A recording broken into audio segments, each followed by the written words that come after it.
طيب بسم الله الحمد لله والصلاة والسلام على رسول الله وعلى آله وصحبه ومن والاه وبعد. We're talking about an-nifaq and the chapter of hypocrisy that's part of his book Madarij Salikin. And I want to start with a point that some of the ulama talked about, which is there is a hypocrisy after the Prophet ﷺ's time, or even specifically after the conquered of Mecca? Because there is some narrations from the Sahaba and from the early that there is no more hypocrisy exist after the time of the Prophet ﷺ. There is only clear kufr. And these narrations that came in regard to this, al-ulama rahimahullah said it does not negate the concept of hypocrisy, because hypocrisy, as I said before, is two types. Hypocrisy has to do with the belief, the i'tiqad, aslul i'tiqad, the essence of belief, and that's someone who will basically say, I'm Muslim because he only wants to save himself, but inside he completely disbelieves in Islam. Even though there is nobody forced into Islam, but those people, they're plotting their kufr is something that they cannot hide. Their animosity is something they cannot hide, but also they cannot show. So what they choose to do, they choose to be hypocrites. They show that they are part of Islam, but inside their hearts, they are completely against it. And that's where hypocrisy was during the Prophet ﷺ. Then they said after Islam dominated, and those people who showed that they are Muslim, but from inside they showing their animosity and trying, they were hoping that they can end Islam in the beginning of its time. So by showing up Islam and hiding the kufr, they will plot from within and they will stop Islam from progressing, or people will leave Islam. But after the conquered of Mecca, or after the death of the Prophet ﷺ, and how people became, or at the end of the time of the Prophet ﷺ, or some said after the time of the Prophet ﷺ, the Ummah became bigger and bigger and bigger. So those hypocrites have basically could not plot this way anymore. Makes no sense to them anymore. So that's why they only show their kufr. They don't need to hide their kufr anymore. That's the argument that some people said, but it's not true. Actually, people always and will always be those people who act as if they are Muslims, but they are not for the purpose of harming Islam. So they never really accepted Islam. They show that they are Muslim, but inside they cannot. And they cannot show their kufr because either they are afraid of the law of the country that they're living in. If this Muslim country will not allow them to declare their kufr openly, or they are sometimes afraid of the reaction of the masses, or the reaction of the public, or the shame that comes from family, and so forth. Which is an-nifaq also take another popular name through history, which is az-zandaqah, zindiq. Az-zindiq is the one who developed a belief that contradicts the belief of Islam. Okay, and this person will not hide it, but you will try to justify it and to deceive people by some evidence, to mislead them or to misguide them and take them away from the true path of Islam or the true religion. So an-nifaq definitely is not as popular as it used to be before, but it still exists. The hypocrisy, which is in action, is way more in the ummah as it used to be before. And also the hypocrisy in i'tiqad, which is related to az-zandaqah, it became way more numbers and exist. And for those who enter Islam, hiding their kufr for the purpose of destroying Islam from within, that's not a very large number. That's something maybe we can agree in, at least certain times, certain places. But the door is still open, and will be always hypocrites enter from that gate to hellfire, which is to the bottom of hellfire. And the munafiqeen, hypocrites, are in the bottom of the hellfire, even worse than the kuffar. May Allah subhanahu wa ta'ala protect us. Let's read, unless someone has a question about what I said. Otherwise, we can read, inshallah.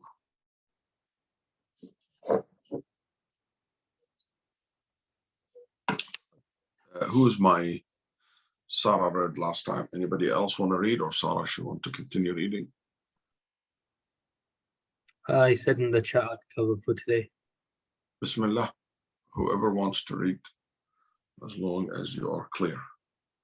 Bismillah, read. Who's this? Bismillah. Sorry, I can't see that. Ibrahim? No. Okay, go ahead. قال المؤلف رحمه الله, the author رحمه الله said. And Ibn al-Qayyim رحمه الله. Ibn al-Qayyim rahimahullah said, should I start from the ayah or the characteristics of faith? No, the ayahs has to do with the previous point. Okay. The characteristics of faith are not to be found in the hearts, and hence they do not know them. Oblivious are they to its pillars, and hence do not take care of them. Extinguished are the brilliant lights of its stars in the hearts, and they do not try to relight them. And the darkness of their thoughts and beliefs has eclipsed the sun of faith, such that they no longer see it. They do not accept the guidance of Allah, with which He sent His messengers. It's amazing, isn't it? It's amazing, isn't it? Someone who's that close to Islam, someone who knows the Quran, who hears the Quran, who knows the ilm, who knows the Sunnah, who knows the Seerah. They saw the Prophet, they lived with the Prophet, yet they're not Muslim. If that shows you anything, shows you that the issue of Iman, faith, has nothing to do with information. It's not about knowing, it's about willing. Really, it's about willing to submit. Knowledge comes next. But first, that will inside your heart to submit to Allah subhanahu wa ta'ala. No. They attach no importance to it, and they see nothing wrong in leaving it for their own opinions and beliefs. They have wrenched the texts of revelation of their true status. They have detached them of their importance and definitiveness, and they have submerged them in the obscurity of false interpretations. Subterfuge after subterfuge do they launch against these texts, and it is as if they face them in the same way. Hold on. What he just said here, he's basically saying giving a hint in regard to the deviant sects in Islam, because all these deviant sects that appear in Islam have sign of hypocrisy.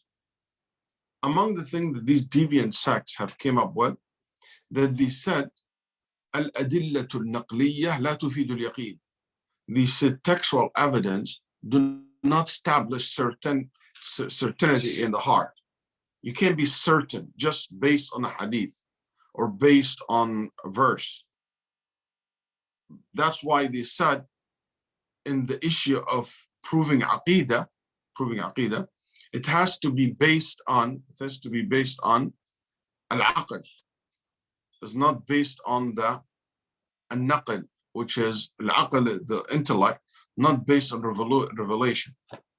I was watching a debate in England, where you guys are at now, between a famous a famous Braillewi sheikh. I think he's from South Africa, But whatever reason, he was in England, or maybe he lives in England. So he was debating a Christian theologian. So in the debate, they were trying to find reference. So the Muslim guy, the Brahmi guy, said, and he's also a Maturidi, a very, very aggressive Maturidi. And Maturidis as a sect, they lean towards al-Mu'tazila more than anything else in many chapters in Aqidah. So, and that's why the Hanafis has a lot of Mu'tazili fuqaha and usuliyin, because of the influence of Mu'tazila on the Maturidi belief. In any case, going back to the debate, so in the debate, he told him, we cannot take revelation as a reference in issue of theology and proving God.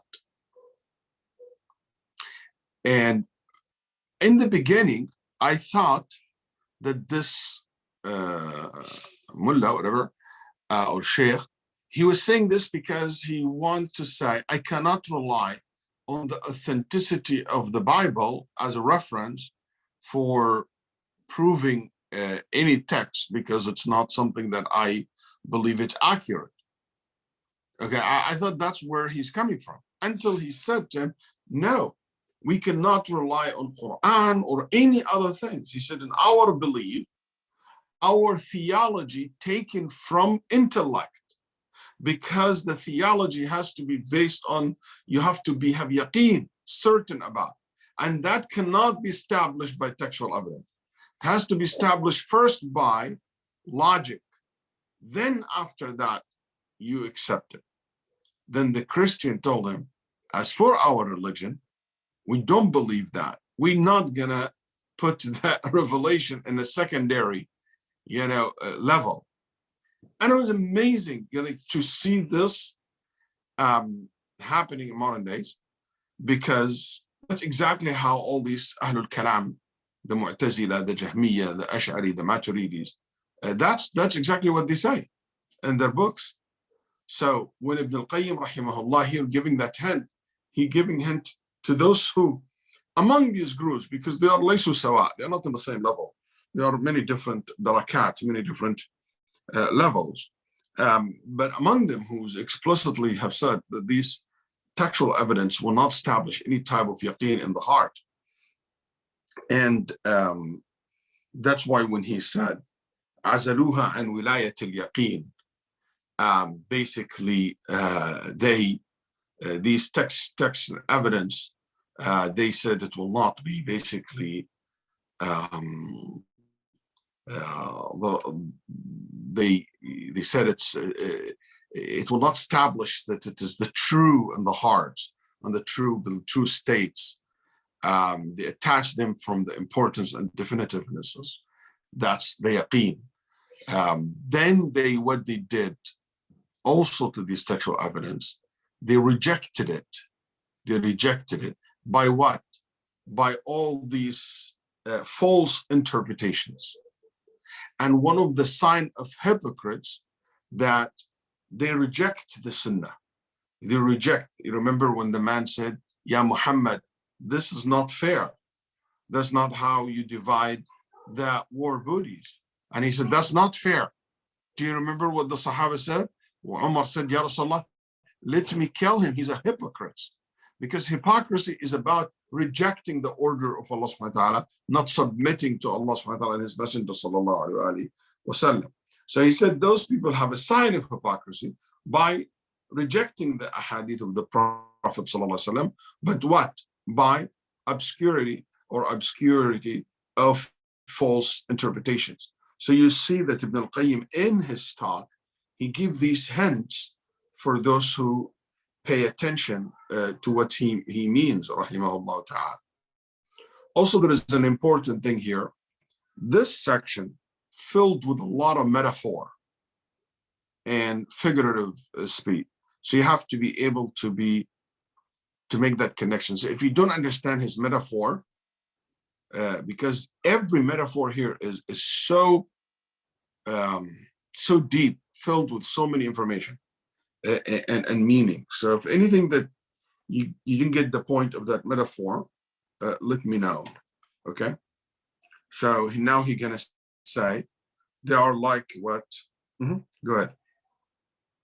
Subterfuge after subterfuge do they launch against these texts, and it is as if they face them in the same way an unwilling host meets malevolent guests, devoid of acceptance and generosity, all the while forcing himself to host them, yet keeping his distance. They say to these texts, "You have no way to pass us by," and if they find no option but to accept them, they do so by propounding multifarious plots and concocting various principles. When these texts find way past their doors, they say. Hold on. So did you see like how they,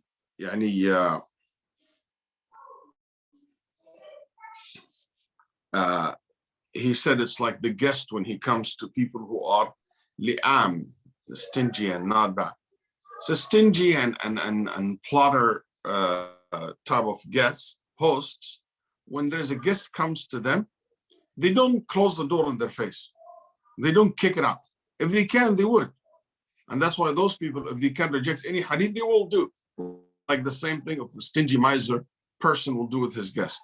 But sometimes he can't get out of it. The evidence is so clear. It's Quran. It's in the mutawatir hadith. So what they do with it, the same thing that this person will do to his guest. He will try his best to get out of it. I'm busy. There's no food. There's nobody to cook. Oh, I'm sorry.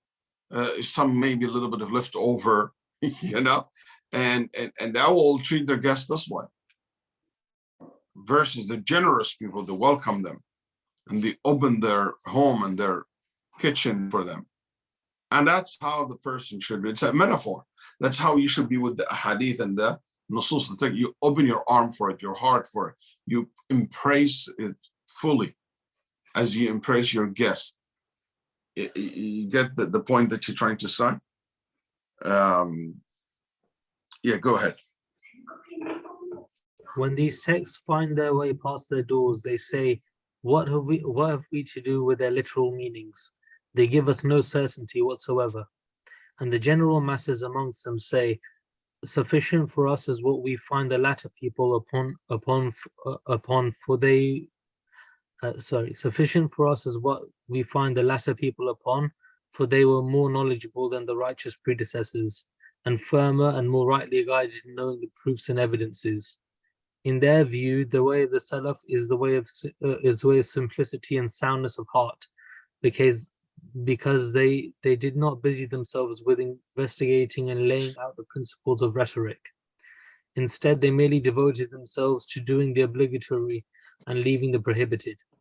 Therefore, the way of the latter people is more deeply rooted in knowledge and wiser, whereas the way of the Salaf is greater in ignorance but safer. Yeah, and that's another problem that is common. Hypocrites, they always made fun of the Sahaba radiallahu anhum. They said, oh, these reciter of the Quran only want to fill their stomach.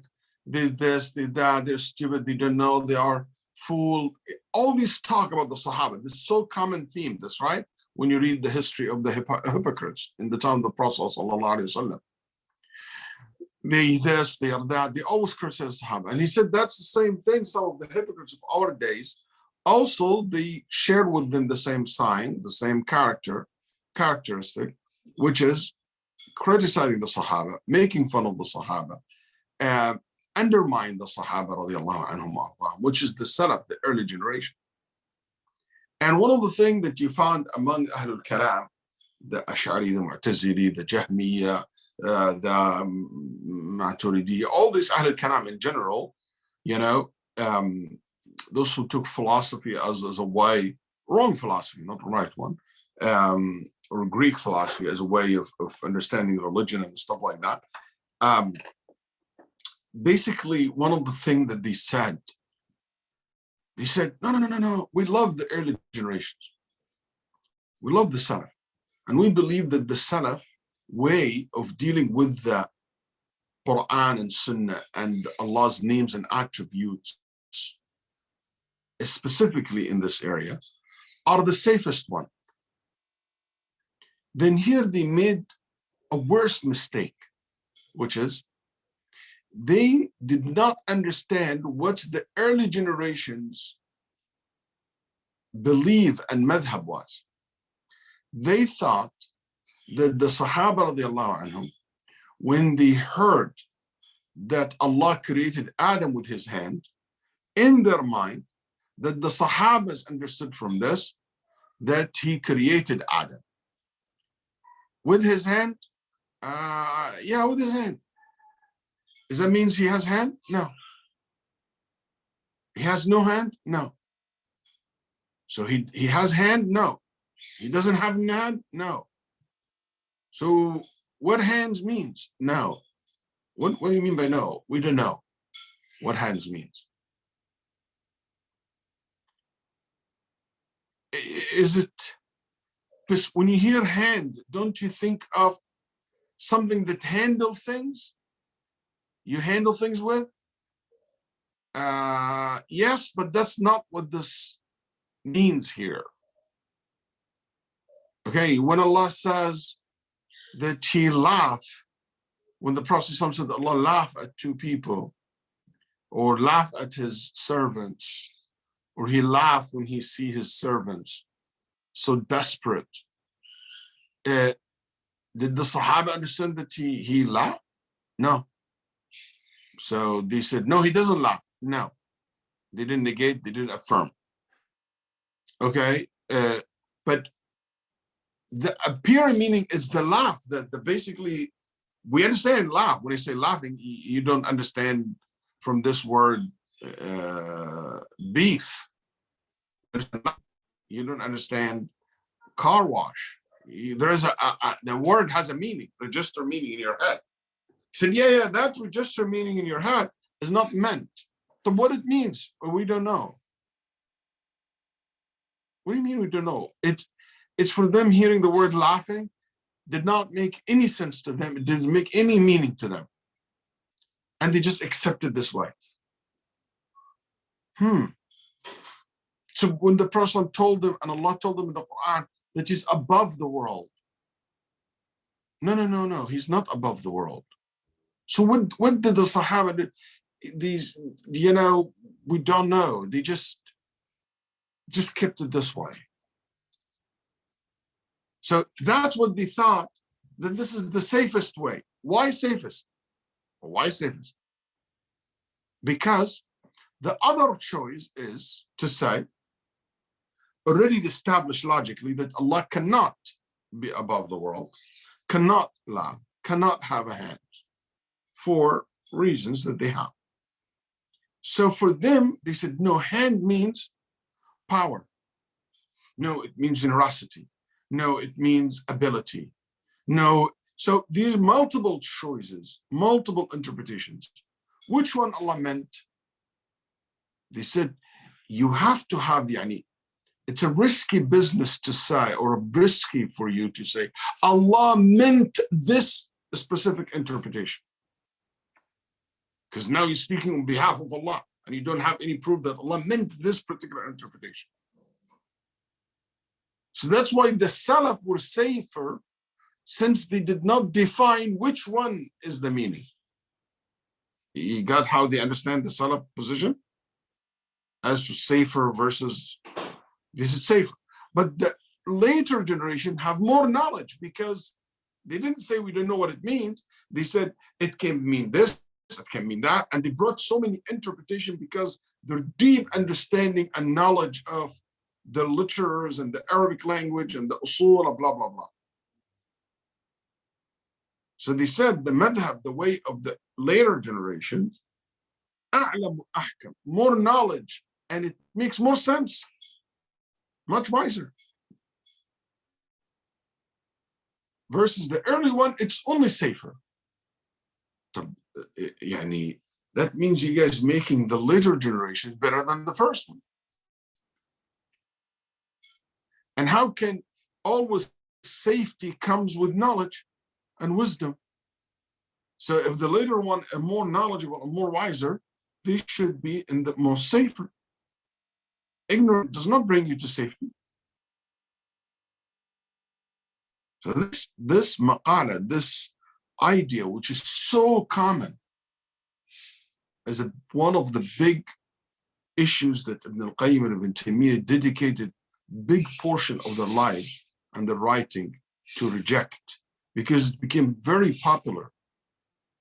And it became a very popular idea with the rise of a madhab, which is known as a tafweel. So anyway, so between the lines, he rahimahullah sent these messages, and his point is to give you an antidote, is to build a resilience inside you towards these kind of ideologies and idea. And no doubt a Salaf is more knowledgeable, more wise, and more safe. And a Salaf, when they heard what Allah subhanahu wa ta'ala says about himself, that he's above the world, in the heavens, it means he's above the heavens. And then Nabi sallallahu alaihi wasallam pointed to him. And when the Sahaba heard that Allah subhanahu wa ta'ala's laugh, the Sahabi said, Ya Rasulullah, we would never ever should fear a God that who laugh. We should not ever fear that you'll not be nice to us and loving to us. A God who laughs, that means he's a very loving one. So he understood meaning. That's why he reacted this way. لن نعدم من خيرا من رب يضحك, and so on. So this understanding of what the Salaf said is wrong. Not only that, but also their understanding of the whole concept is wrong. And their basically undermining of the Salaf rahimahullah is another wrong added to the mix. And all of it, if you notice, linked to some of the signs of hypocrisy, that if they avoid it, they will not fall into that. Now, go ahead, read. They treat the texts of the book and Sunnah like the Khalifa is treated in these times. While his name is written on coins and gains superficial mention in the Friday sermons, he has no real authority, and it is other men who govern. His judgment is neither heard nor adhered to. They have donned the robes of the people of faith, which cover their hearts. Hold on. To understand this also, this metaphor, because in his time, in the Abbasi times, a lot of people controlled the state. So they kept the Khalifa, because the Khalifa has to be from Qurashi, from Quraysh. So nobody else can dare to say, I'm the Khalifa. Like مثلا Ayyubis or Zinkis or all these states that came, okay, in the time of Ibn al-Qayyim rahimahullah, and before and after, all these states, they're Amir, they act like Khalifa, but none of them will dare to say Khalifa. Also in Baghdad in itself, where the Khalifa is, the minister run the show.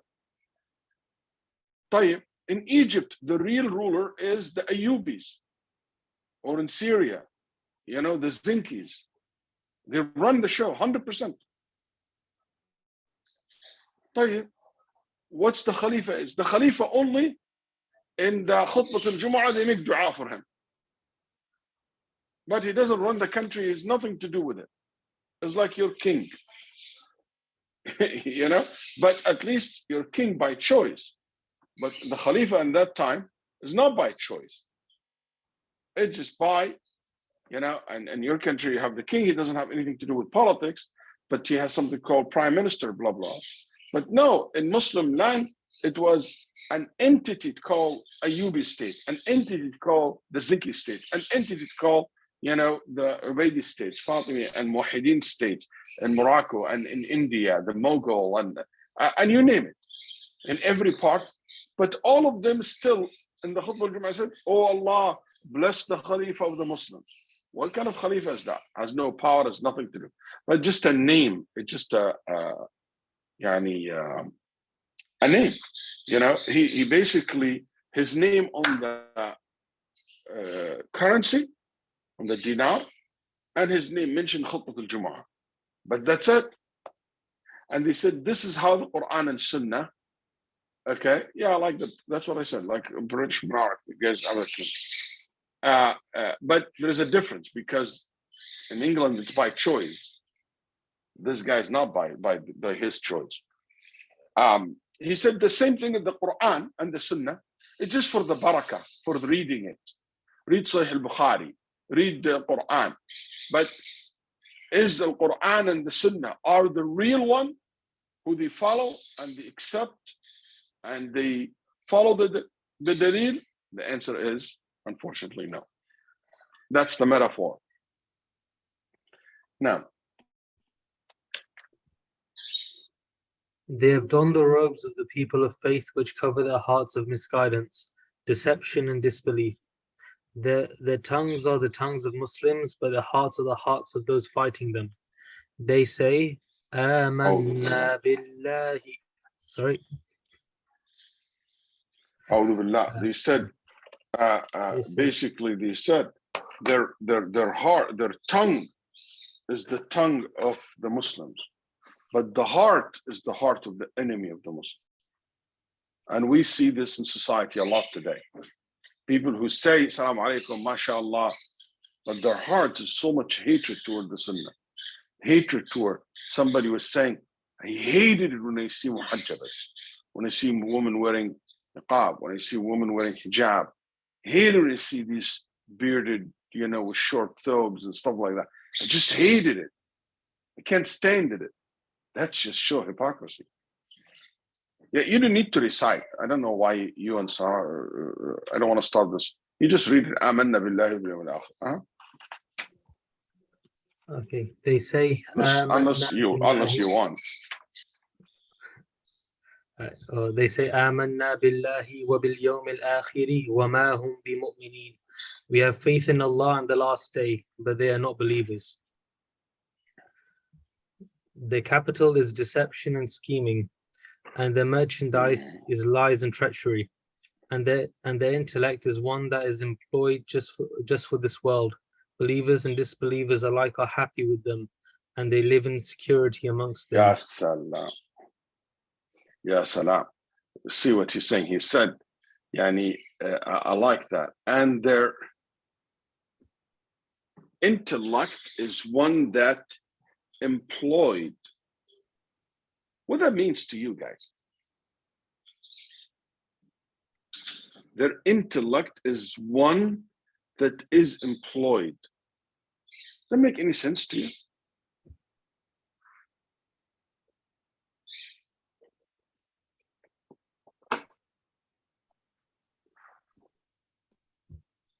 Because I'm not sure of the right translation.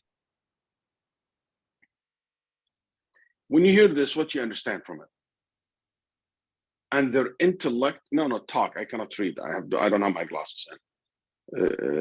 If somebody want to talk, it's hard for me to read. So, Ali here. Yeah, go ahead. He is saying that our mind, we are giving it more credibility. No, it's not. First of all, it's not ours. It's there. Oh, I mean, yes. Sorry, I meant people. Sorry. Okay. So we get the people are giving the intellect reasons for it to be better than something else, because you're paying them. You've employed it for your own benefit. From that sense, you employed part of your disposition for your own world benefit. I got what you're saying. Anybody understood something else? Does it mean definitely that's not what he meant by saying that. But I want to know what this means to you, because translation is interesting. Does it mean the intellect operates on like meanings that are convenient for them? Is that what it means? I don't know. I don't know what that means. I'm just asking you. I know what the Arabic means, but I just want to make sure that this English sentence, what it means to you as an English speaking. Assalamu alaikum, Sheikh. Zafar here. Yeah, I get the understanding. So they don't use their intellect to reflect on the hereafter. So it says employed just for this world. That's the understanding I got. Just for this world, they don't reflect on the hereafter. Things beyond this world. What else? Anybody else understood something else? When you're employed, you're not free. And when you're not free, then you're always under the subservience. You're a slave to the whims of others. Okay. So my suspicion of the word of the sentence is correct, because none of what you guys said, what Ibn al-Qayyim meant. Because how would you also look, any meaning that you guys came up with, you have to put it in the context. And I like one of the brothers said, in this world, so he put it in that context. But look at the whole sentence. Lies and treachery is their basically the one before that, their capital deceptions and scheming. Their merchandise is lies and treachery. And their intellect is one that is employed just for this world. Believers and disbelievers, like the word he used in Arabic is al-aql al-ma'ishi. Al-aql al-ma'ishi. Al-aql al-ma'ishi is not intellect. Even the word intellect is not the right wording. Al-aql al-ma'ishi means, okay, I'll give you an example and you can come up with the term for it, if there is any. Al-aql al-ma'ishi, I see which one is the wind going and I go with. Which way the wind is going, the crowd is going, and I go with them. So you know what? If now everybody excited about social work, blah, blah, blah, I go to social work. Now the time everybody excited about, I'm with the people who like ilm and knowledge, I'm ilm and knowledge. Oh, everybody is, mashallah, follow madhab. I'm Hanafi. I've never been something else other than that. You know, now mashallah, Salafi are the famous and like, you know, I always my life Salafi. You know, now everybody is Sufi, the cool thing to be a Sufi. SubhanAllah, I'm always Sufi.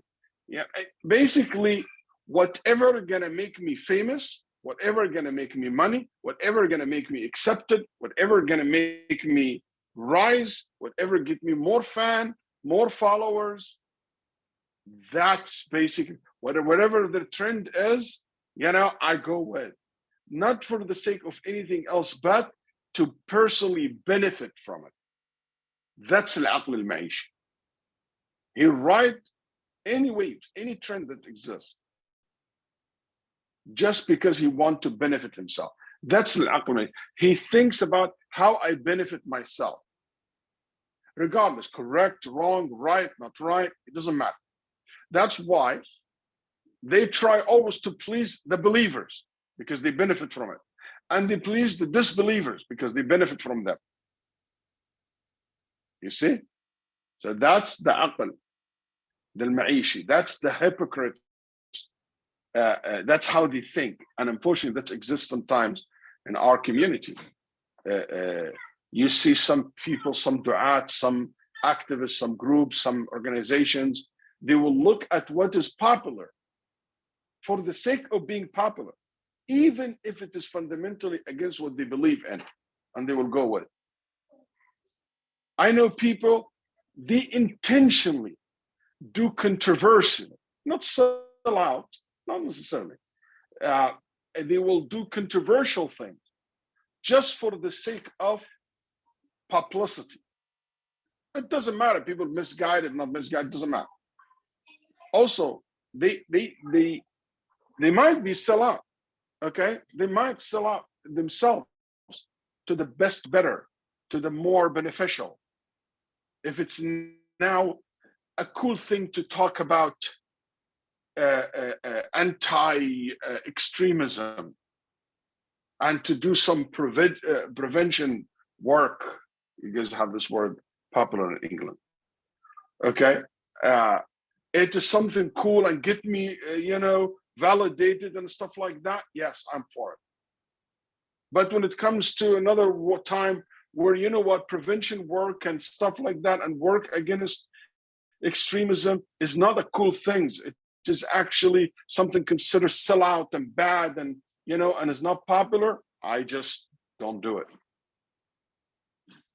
It's not real, there's no sincerity behind it. It's all about the dunya. It's all about what brings me benefits. It's not about the akhirah, as one of the brother kind of mentioned here. So employed, he tried to do a literal translation, and that's the poorest way of translating any book. That's why I hate teaching English, because when I translate a book in English, why? Because people don't know how to translate. They translate in a very poor way. I like books written in English initially, not to translate. That's why my advice to you guys, if you ever want to do work like this, you always say based on what Ibn al-Qayyim said.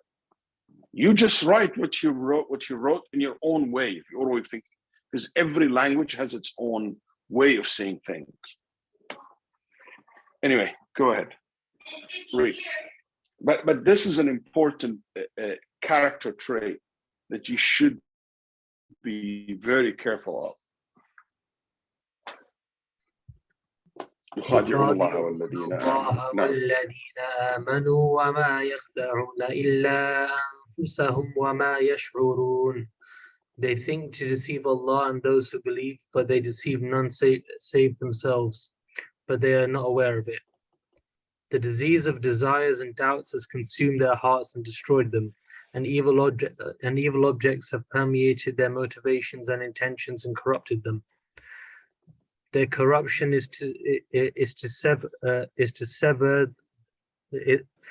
corruption is so severe that they are flung to perdition, and the doctors of the religion are unable to cure them. في قلوبهم مرض فزادهم الله مرضا ولهم عذاب أليم بما كانوا يكذبون. Now, this is an important.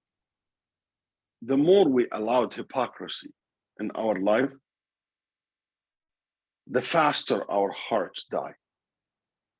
The more you lie, the more you show off, you're more insincere, the more you miss salat, the more you miss adhkar, the more you have two faces and act this way, the more all these hypocrisies, the more doubts, the more ta'wil, false interpretations to the Quran and Sunnah, the more accepted to this, the more you try to please people in the expense of what the truth is.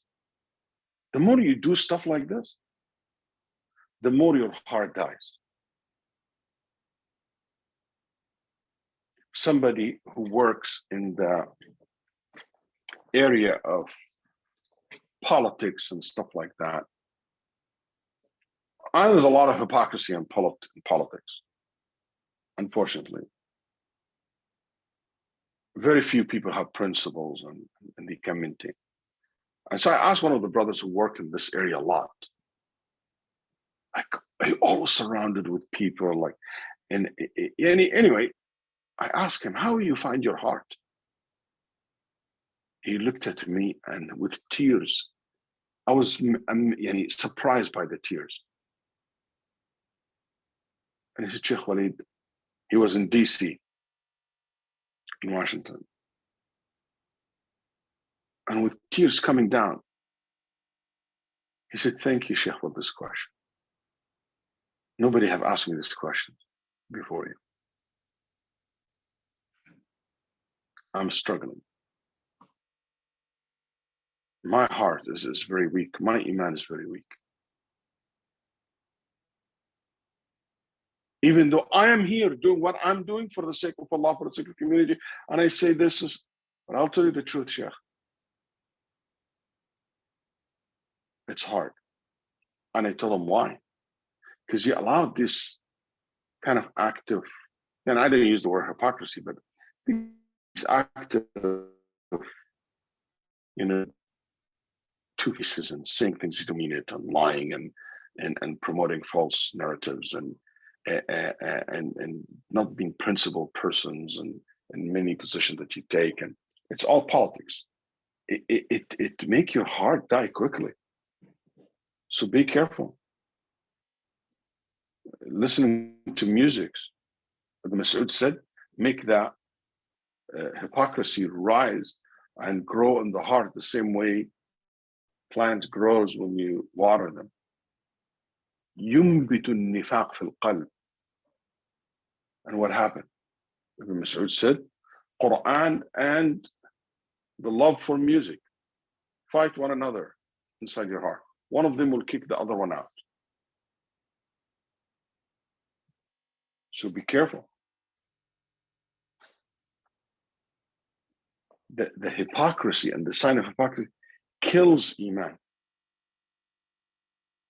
It's like termite. Kills it, eats it up. And the problem is it grows very fast. فَزَادَهُمُ اللَّهُ مَرَضًا. Allah increased their sickness. As a result of what? فِي قُلُوبِهِمْ مَرَض. As a result of the hypocrisy that's in their heart. Not كده initially Allah زادهم, increased their sickness. Allah did not do that. Allah has increased their sickness. No, He did this after what? There is sickness in their hearts first. Go ahead, continue.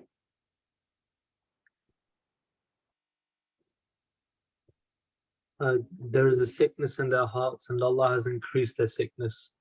They will have a painful punishment on account of their lies. Whoever falls prey to the claws of their doubts will have his faith shredded to pieces. Whoever allows his heart to open to their vow. See the metaphor is so powerful. Whoever falls prey to the claws of their doubts, you make the doubts like a beast has a claws that's attacking you and grabbing your iman.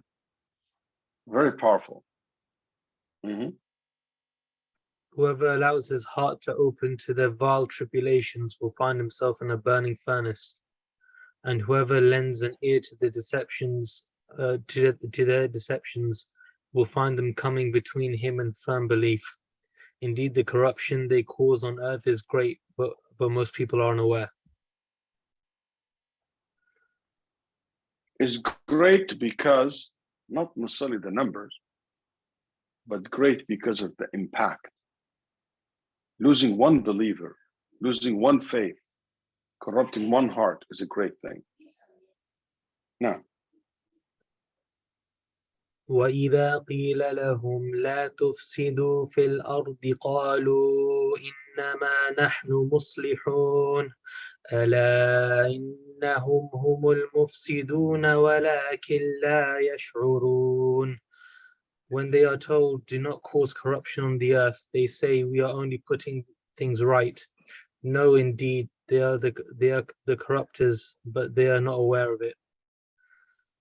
When one of them follows the book and sunnah, he is doing so to keep up appearances. He is like a donkey carrying books. He understands none of what he is carrying. The revelation in their eyes is... hold on.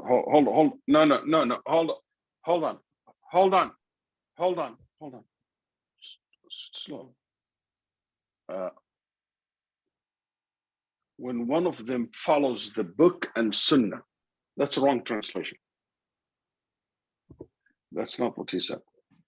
What he said is al-mutamassik. That's very poor. I don't know who in the world translate this book. Doesn't even understand Arabic. When one of them follows the book and sunnah, قال المتمسك عندهم بالكتاب والسنة صاحب الظواهر. He said the one who holds into the book and sunnah in their view is blah blah blah. You see the difference? So can you I repeat? didn't follow. Yeah, can you Hello? repeat, please? Can you repeat, Sheikh? Not clear. What I'm saying is the Arabic text says the one who follows the book and sunnah in their views is doing so to keep up appearance. I don't know, to keep up. Is even this one is bad. He said the one who follow the kitab and the sunnah, okay, in their views, yani the hypocrites' views, okay, is someone who is keeping up with just the apparent meanings.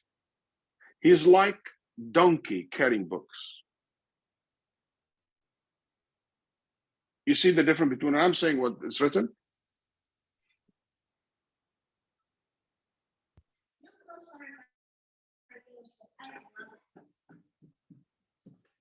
Hello? Yeah, I do. I saw a massive difference. It's completely almost a different. It's almost the opposite in many respects. Very different. Opposite, exactly. It's the opposite. It's the opposite. Here he's saying when one of them follows the book. No, Ibn al-Qayyim didn't say that. He said the one who follow the Quran, the book and Sunnah, in their view is keeping up appearance, is like the donkeys, blah, blah, blah. Because that makes no sense. The one of them follow the Quran with Sunnah is like a donkey carrying a book. For them, the one, that's why the Arabic text, المتمسك عندهم بالكتاب والسنة صاحب ظواهر مبخوص حظه من المعقول والدائر مع النصوص عندهم كحمار يحمل أسفارا. He said, the one who follow the Quran and Sunnah, for them, in their views, is like somebody who just, keeping up with the appearance meaning, or someone who only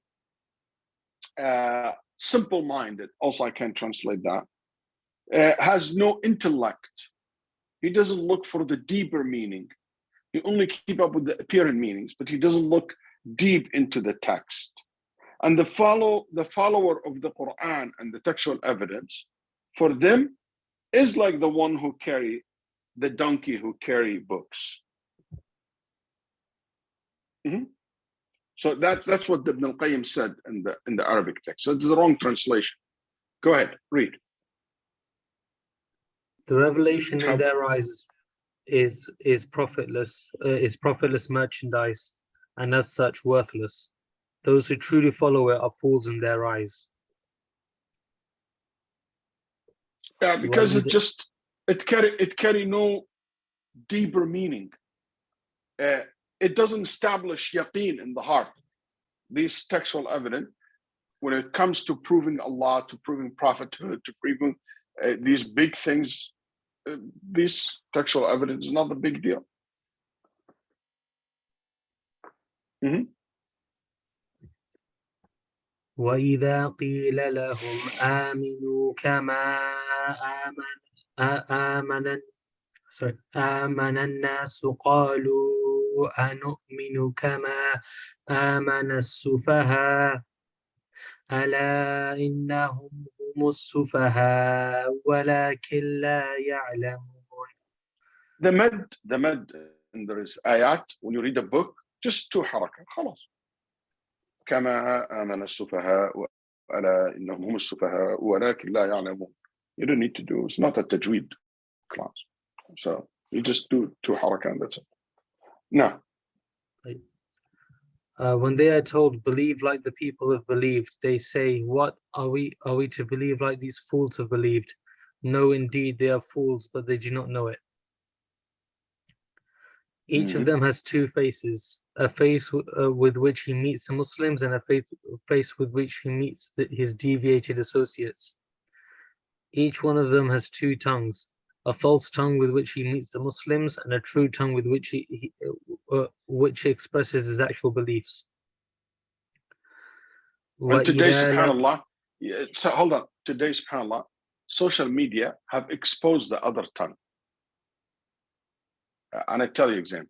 Sometimes I found people comment on my Facebook or my Twitter account or something I post. Okay. Oh, mashallah, this sister or this brother. How come, brother, you say this? You do this? Don't you see this? How come this ad has this and that? And yeah, and he picking on certain things and things of dispute between the scholars. Sometimes. Allahu Akbar, where's the Iman? And it's like, okay.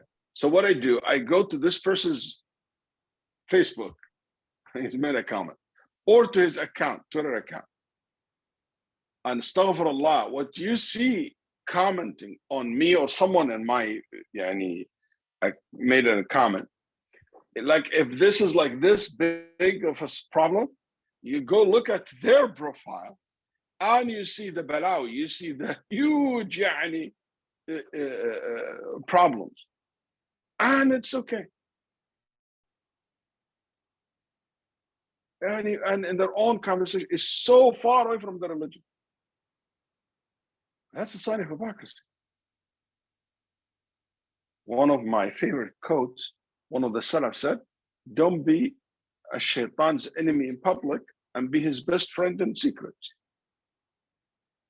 Two faces, two lives.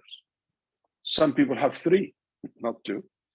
Some people have four, multiple, but it's not a disorder. He intentionally have all these personalities, and it's a hypocrisy. Now,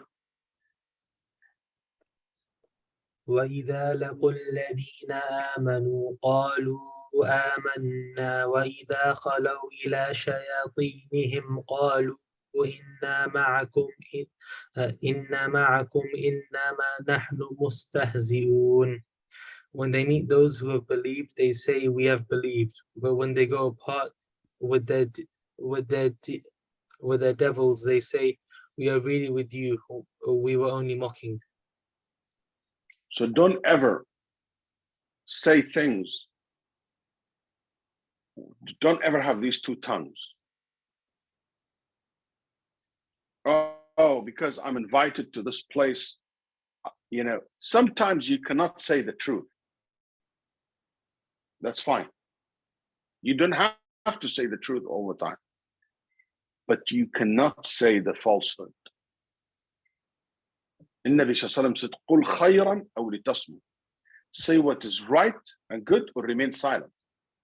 You don't have the option to say what's wrong, what's falsehood. I get invited to so many places. Not everything I know I say. It's not even the right thing. It's not the sunnah. And Bukhari has a chapter. Not everything you know you say everywhere and to everybody.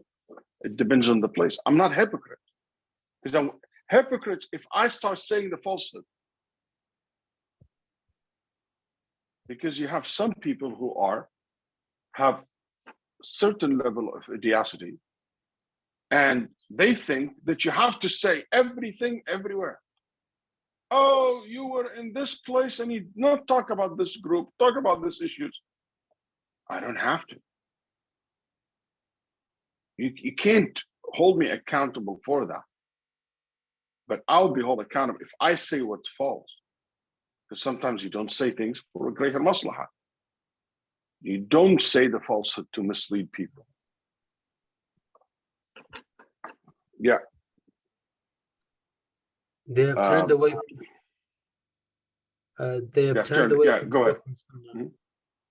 Making mockery of those who followed them and looking down on them.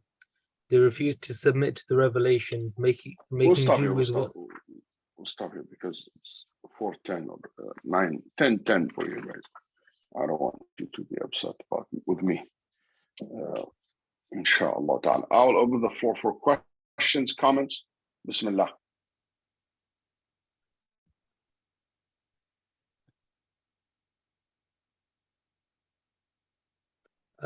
Sheikh, who was the quote from that you just mentioned? Don't be Shaitan's enemy in public and his friend in private.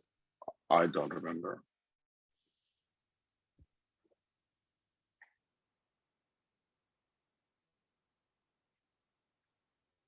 Okay. Anybody has a comments? Anybody has? Some of you guys have a lot of good perspectives to share. Or questions. Don't hold it.